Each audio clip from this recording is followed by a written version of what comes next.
तसंच करू सगळ्यांसमोर आपण जाऊ आणि एकट्यानं करू. नको मी वेगळं करतो मी सगळ्यांसमोर आलो तुका करतो हे काय का आवाज करतो हा दोघांनी सेम करण्यात काय म्हणजे आहे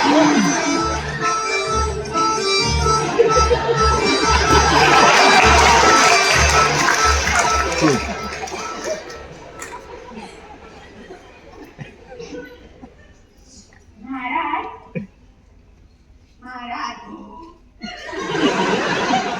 तुम्ही मला हो का म्हणले हो? खरं सांगू का मला लहानपणापासून एक आजार आहे कोणता आजार? मला तुम्ही म्हणलं तसंच होतं चॉकलेट हवं असतं आईस्क्रीम काही सोडवत नाही घरातल्या परंपरेमुळे कीर्तनी घरा वाटतं शहरात जाऊन नोकरी घरा वाटते आईने उपास केला की उपासही घरा वाटतो भूक लागली की हाणावंही वाटतं तुम्ही मला पहिल्या भेटीत ओळखलं म्हणलं बाण बरोबर लागलाय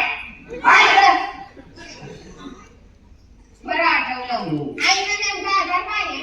तुमच्या आईला पोटाचा आजार आहे ना माझा नाही हा. हो तुमचा. माझ्या आईला काही आजार नाही बाबा तुम्हीच तर म्हणलं होतं आईची काळजी वाटते म्हणून लग्न नाही केलं. हो मला माझ्या आईची खूप काळजी वाटते हो आजार काय आहे? आता आजार तर काही नाही हो अहो, मग लग्नाला एवढा उशीर का केला? कारण मला माझ्या आईची काळजी वाटते म्हणून. अरे बाप, आजार काय आहे? अरे कुणी सांगितलं आई बाबा आजारी पडल्यावर त्यांची काळजी करावी वारंवार माझी मांडी सुजली